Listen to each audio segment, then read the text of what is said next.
Hey there. Thanks for tuning in. You ready for another episode of my Bigfoot sighting? Alright then, let's do this. Seen a bunch of run-down no-horse towns where the church is the backbone, loves and the plow, and the five-string melodies grooving, with the farmland rows where the roots run deep, beyond the noise of the busy streets, where the songs of the South are soothing. When I hear the front porch picking down, home rhythm ringing out, I don't run from banjo music. Yeah.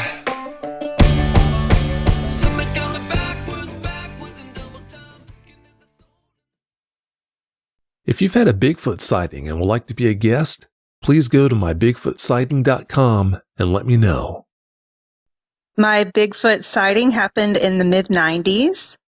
Hello, my name is Tamara Grantham. I grew up in Southeast Texas, way out in the woods. When I was in my young teens, about 12, 13 years old, I was homeschooled along with my siblings. It was actually a really pleasant childhood, and we had a lot of land to explore. And that's exactly what we did. Me and my two younger sisters would go out into the pasture, and then we discovered an area in the woods that was really interesting. So one summer we decided to go explore the woods. There were a couple of landmarks that I want to mention. One was a big oak tree, and this oak tree had really long, sprawling limbs that we called it the horsey tree because you could literally ride on it. Like, the limbs were so elasticy that you could ride on it like a horse, like bounce up and down on the limbs. So, like I said, we had to find ways of staying entertained. So that was one of our landmarks we found. Now, the horsey tree was in the pasture right on the fence line. Actually, the trunk of the tree was right on the other side of the fence line. My family owned the land in the pasture, but across the fence was not our land. And I think actually it was a local paper mill that owned that land, and I think they still own it. So we knew when we crossed that fence, we were trespassing. That was not our land anymore. But I really don't think the paper mill cared too much that we were trespassing on that land. At least I never saw anybody out there or anyone. The other landmark that we had was this bleached white tree. It was dead and it had no leaves, and it stood out because all the other trees were pines and oaks, kind of green, darker brown, reddish brown colors.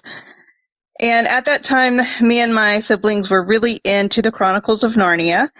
My mom had read those stories to us, and so we decided we were going to make this place in the woods be called Narnia, and the white tree was our lamppost. And it's so funny because it really feels like it was Narnia now that I'm telling about it. But right there by the horsey tree and the lamppost, they stood right beside each other. There was a spot in the fence that was kind of bent out of shape. The barbed wire was bent out of shape and it was stretched out. So it made it really easy. It was a really easy spot for us to cross. And once we crossed from the pasture into the woods, we got on this little game trail and we started exploring. The first thing we came upon that was really quite strange, it looked like this little domed hut made out of sticks and tree leaves. It literally looked like a cave. It had an entrance and everything. It was the weirdest looking thing. And we would go inside it and sit in there and pretend like it was a little house. And then further down the game trail, we found another one. And this one was better built than the first one.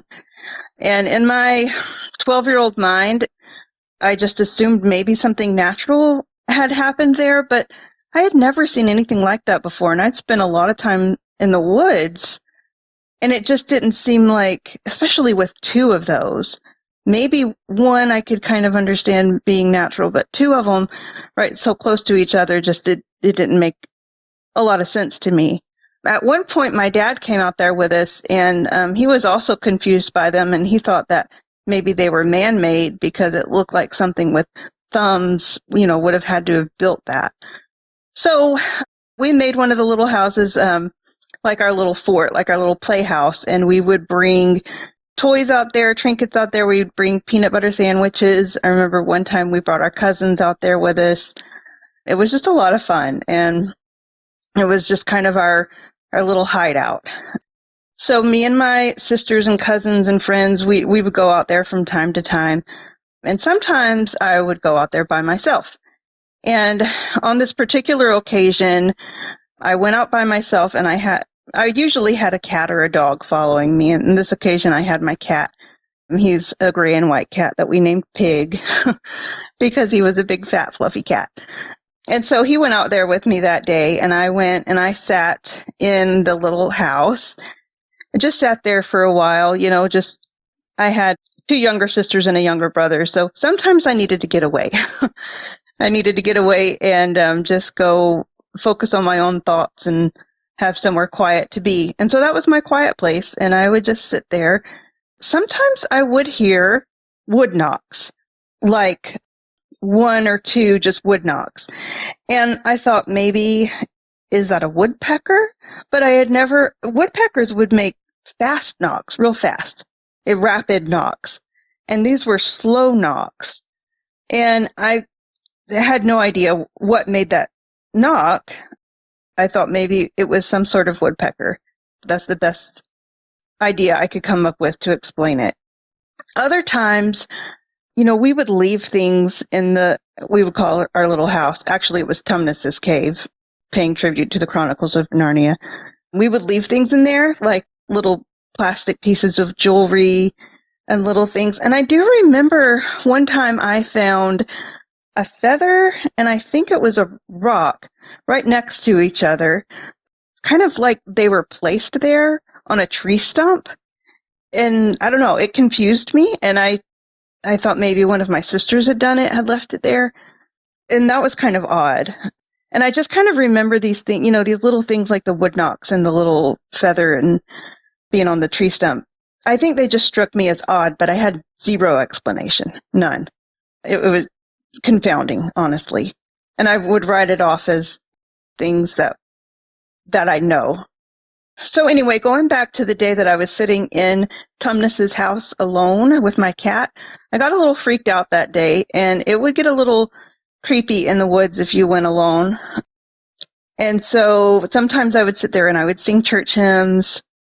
So if there was anything out there listening to me, they knew I was there. I wasn't being quiet. So on that day, I decided I needed to get home because I felt pretty creeped out. So I took the trail back through the woods and went back through the fence and got back into the pasture. And as I'm walking through the pasture headed towards home, I just happened to, out of the corner of my eye, see something along the tree line. Now, I've been to this pasture and woods area hundreds of times before. And I knew it so well that I knew every tree. I knew what the trees looked like. And to see something out of place, it would have struck you as out of place. Like you knew something was there that wasn't supposed to be. And when I first saw it, I thought maybe it was a tree that I had never noticed before because it was very dark brown. But when I looked at it, it was human-like shape. It was about 4.5, maybe 5 feet tall.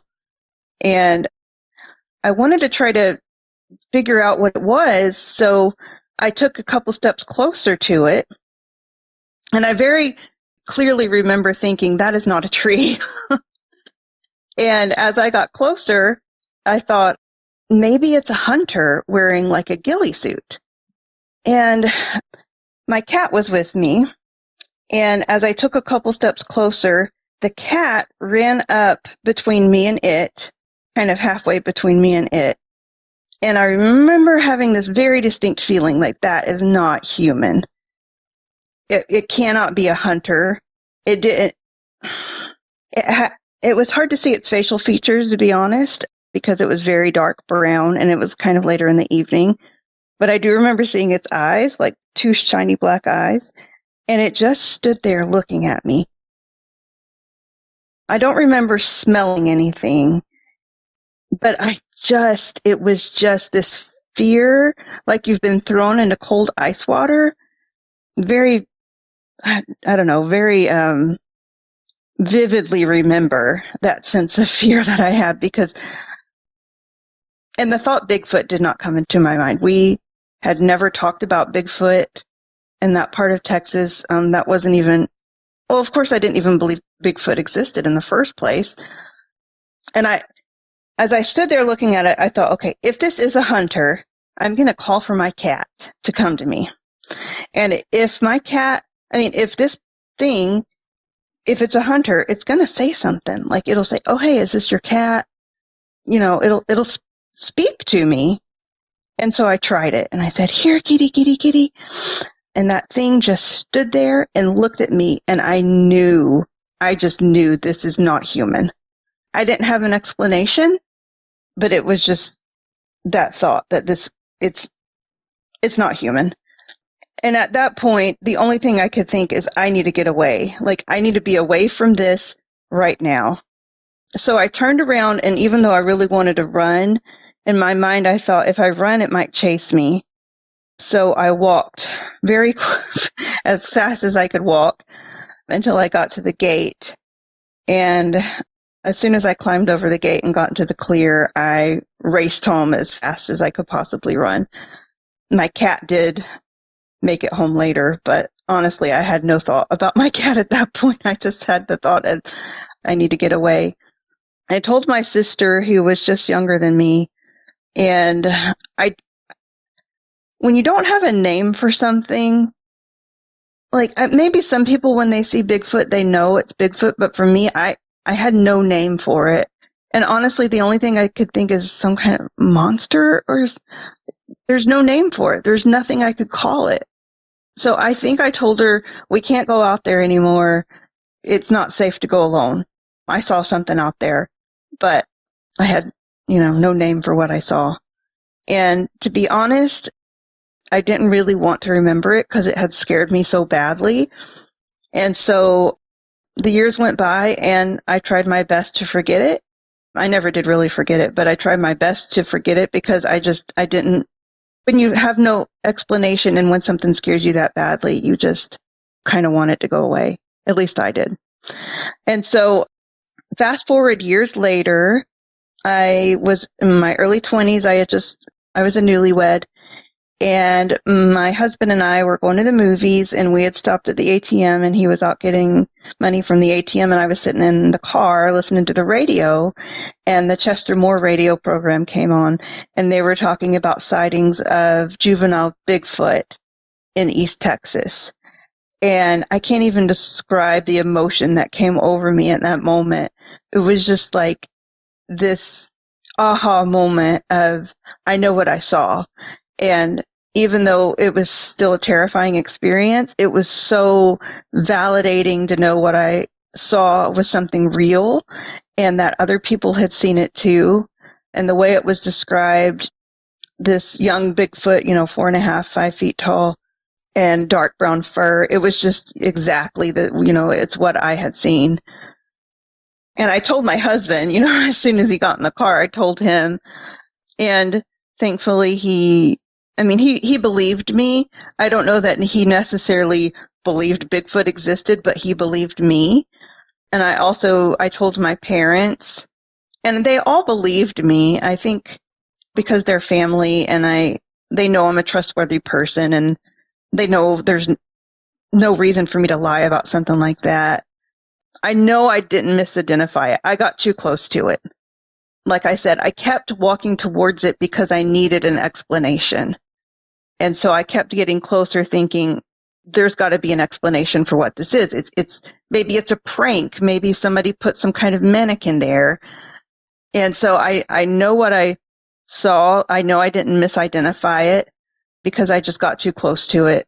And when it just stood there looking at me, I think that was really telling to me. I think it wanted me to see it.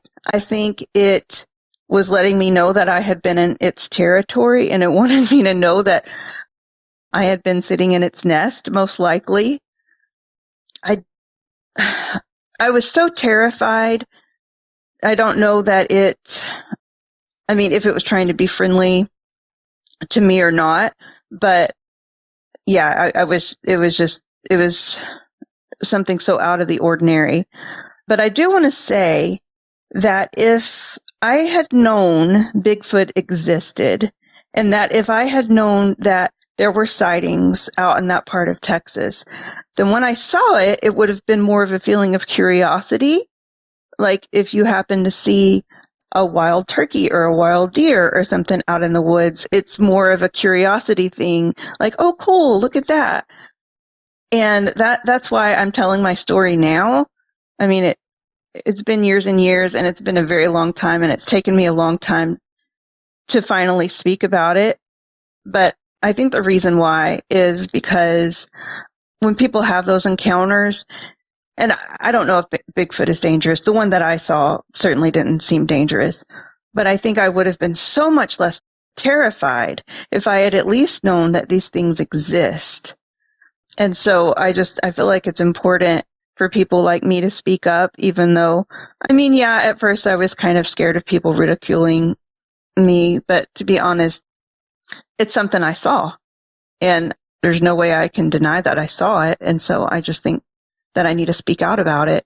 And other people have seen the same thing. And when I was listening to the Chester Moore program, I know that other people have seen similar things. And as an update, my parents still live on that land.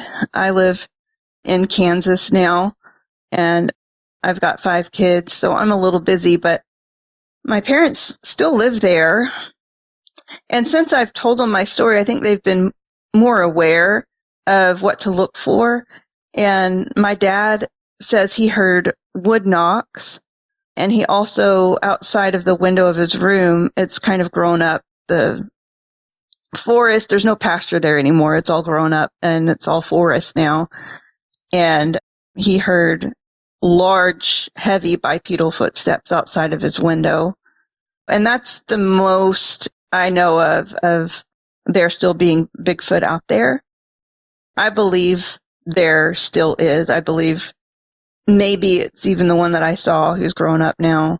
I definitely feel like there were 2 nests. I feel like there were 2 Bigfoot nests there that they had built. And I also definitely feel like we were sitting in its nest. And so I'm sure they saw us way before we saw it.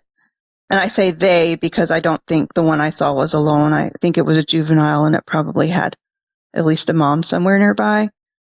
So after I listened to the Chester Moore program, that's kind of what ignited my interest in Bigfoot. Before that, I didn't make the connection. I didn't realize there were Bigfoot in Texas. I didn't even realize Bigfoot was real. And more recently, I've really gotten into kind of more of the paranormal. Well, they call it paranormal. I don't really like the term paranormal because it means it's something other than having a real world explanation. I think Bigfoot does have an explanation. But anyway, I've gotten into kind of the aliens and UFOs and the ghost stories and things like that.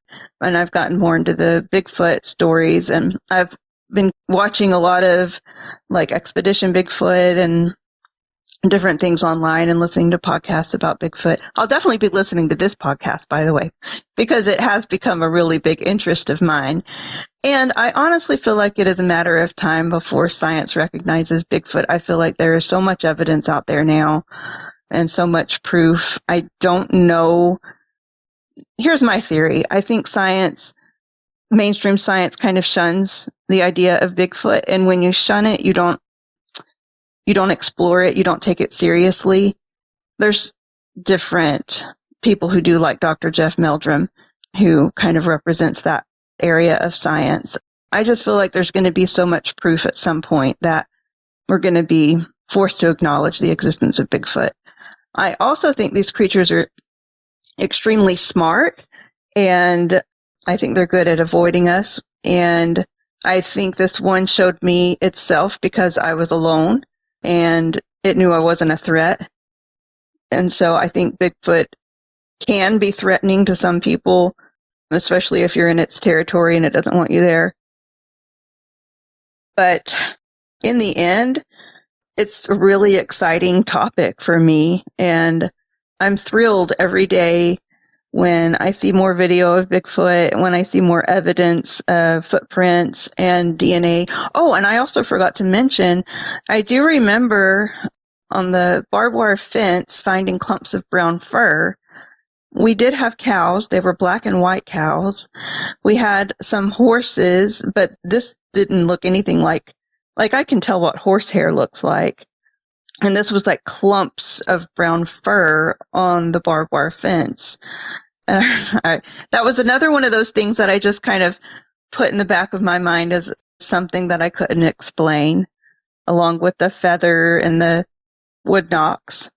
Those were just kind of put in the back of my mind as just oddities.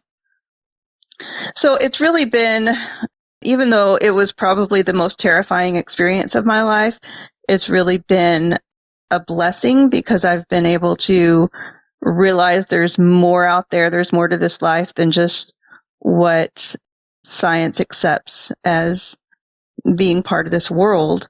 So it's an exciting topic for me, and I look forward to the future when maybe we can find out more about this subject.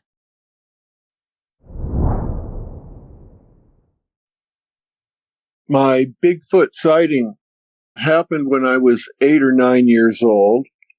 I was in Harrison Hot Springs, British Columbia. My parents used to take us there in the summer, about 150 miles from Seattle, where my home is.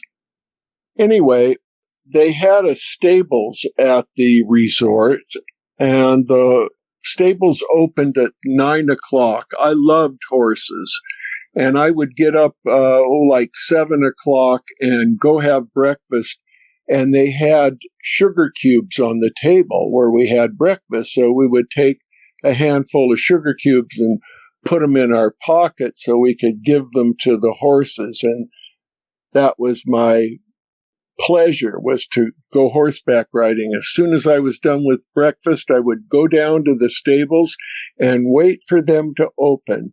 The stables were closed until 9 o'clock and no one was there. And I would go a little bit early because they always left a few horses in the barn and we would give them sugar cubes. Anyway, it was about 8:30 in the morning. I was there alone where the stables meets the Miami River, which is really just a stream. And I was standing at the foot of the bridge, which crosses the river. It's not more than 50 feet wide.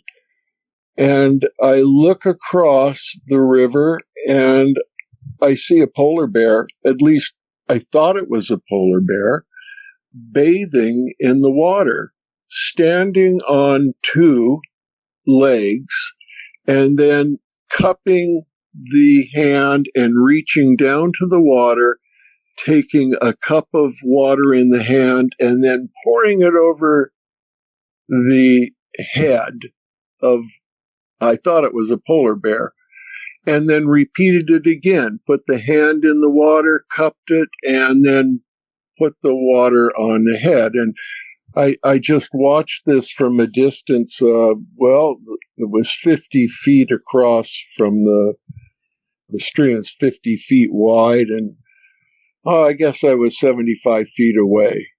I didn't smell it. And the reason I thought it was a polar bear is because this particular creature was white, snow white, and so hairy that the facial features couldn't be made out. There's no way I could tell if this creature looked like an ape or a polar bear. I just couldn't make out any facial features because it was so hairy. Anyway, fast forward about 2 hours, I've gone horseback riding, I've gone back to the hotel, the resort, and I tell everybody at 8 years old, I saw a polar bear in the Miami Creek.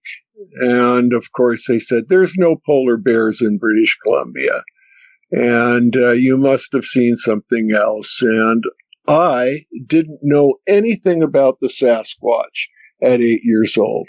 Just didn't know, never heard about it. A couple of years later, remember now, My parents take us to this resort every year.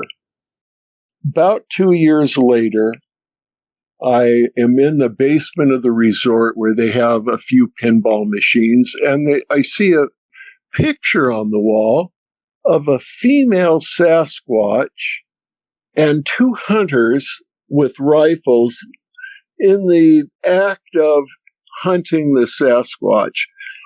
This is the first time, I'm maybe 9 or 10 now, that I even knew there was this whole animal thing called a Sasquatch. And even though this female Sasquatch was brown, it was the same animal I saw from the bridge 75 feet across the river bathing. I just couldn't believe it. Now, for 65 years, I've been pretty quiet about it. Naturally, I've told my children, I told my wife. In fact, about 30 years ago, my wife and I went back to visit the spot where I saw the Sasquatch. And we walked across the bridge to the other side of the river where the Sasquatch was bathing. And my wife took a candy bar out of her purse and laid it down on the ground and said, "We'll leave the candy bar for the Sasquatch." About 2 years ago, being elderly now, I wanted to get this out. I just didn't talk about it much over the years because there's a lot of disbelievers, and I know what I saw. And I was a pretty switched on little guy. I didn't have a wild imagination. I was kind of scientific, and I was mature for my age. And I know what I saw, and I just didn't push it. But being older, I wanted to get it out. I wanted to get it out before I die. I'm 75 years old, and so I'm talking about it. And couple of other things have come to mind. This particular area, Harrison Hot Springs, British Columbia, apparently for the last 100 years has been a hot spot for the Sasquatch.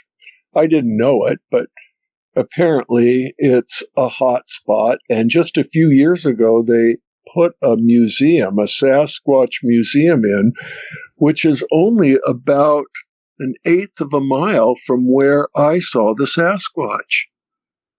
So, more proof that this wasn't a polar bear, that I actually saw the Sasquatch. Now, something else has come to mind. I remember back in 57, perhaps it's 58, it could be referenced, they had a problem with either mosquitoes or flies. I think it was mosquitoes, and they were spraying by aircraft in the whole area there of British Columbia where the Harrison Hot Springs Resort is. And I remember seeing a oily film on the swimming pool where we were swimming. So, it came right down on everybody. It was the next day, or perhaps 2 days later, that my encounter with this animal washing itself in the Miami River, I'm thinking, hey, this animal got insecticide all over him. And it was just a thought. The other thought is the hot springs is pumped to two large water towers, old-fashioned ones. They're built out of, look like old shingles, and they leaked. And they had to pump the water from the hot springs up to these water towers to cool overnight because the water came out of the ground at something like 150 degrees Fahrenheit. And by the time it got to the hot pools, they wanted it around 100 or 104 degrees maximum. So they had these cooling towers, and they leaked. all my life I saw them leaking. In fact, if you go back and look at them now, they've built a more modern one, but the old wood one was the leaker, is still there. And I'm thinking, hey, maybe the Sasquatch knows that the river gets warm here because this water tower has been leaking for years. Hot water into the creek, and this is his spot where he comes and washes, because he can't go in the hot springs, which is about a half a mile away because it's 150 degrees. Anyway, last couple of thoughts. I know that food, clothing, and shelter are what we need to survive. I'm sure the Sasquatch tries to find a place to live where there's food and shelter. Those are the most important things. And, Harrison Hot Springs has all of those things. A big lake, there's fish, and lots of hunting, and they were attracted to this area because of the hot springs. And wouldn't that make a lot of sense to start looking into hot springs that are inaccessible in areas where the Sasquatch has been sighted? Because I think, like food and shelter, this is one of the things they seek out. Anyway, thank you so much for listening to me. I wanted to let you folks know that about a year ago, I returned to the area where I was standing and the area where the Sasquatch was with my phone and recorded the coordinates. If you're interested, I have recorded them. So, I'm 75, but I feel, 20 years younger getting this off my chest. I thank you all for listening to me. Don't disavow anybody's thoughts about the Sasquatch. Some people maybe haven't really seen them, but where there's smoke, there's fire. And a lot of people have made reference to seeing the Sasquatch. And I wouldn't disavow the existence of this animal. And by the way, I don't know if this particular Sasquatch knew I was watching it, but it didn't seem to care one way or the other. If it did, it knew I was a young person and just didn't care. But that's my story. Again, thanks for listening. By the way, my name is Burt Weitzman. I'm from Seattle, Washington. I reside in Hawaii now after working for 50 years. And I feel so much better. Thanks again. Bye now. Well, that's it for tonight's show. If you've had a Bigfoot sighting and would like to be a guest, please go to mybigfootsighting.com and let us know. Thanks for listening. Have a great night. Seen a bunch of rundown no-horse towns where the church is the backbone, loves in the plow, and the five-string melodies grooving, with the farmland rows where the roots run deep, beyond the noise of the busy streets, where the songs of the South are soothing. When I hear the front porch picking down, home rhythm ringing out, I don't run from banjo music. Yeah, the sound of a memory brings me back to the bluegrass playing on my dad's 8-track. His pickup man had been through it, getting through the day on Scruggs and Skags, bucking hay bales to those Tennessee jams. There's no other way that I'd do it. When I hear the front porch picking down, home rhythm ringing out, I don't run from banjo music. Yeah. Something coming backwards in double time, looking at the soul in this tremolo Kentucky style. Those are the anthems strumming out, country boy living. When I hear the front porch picking down, home rhythm ringing out, I don't run from banjo music.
the drummer on Kentucky style. Those are the anthems drumming out country boy living.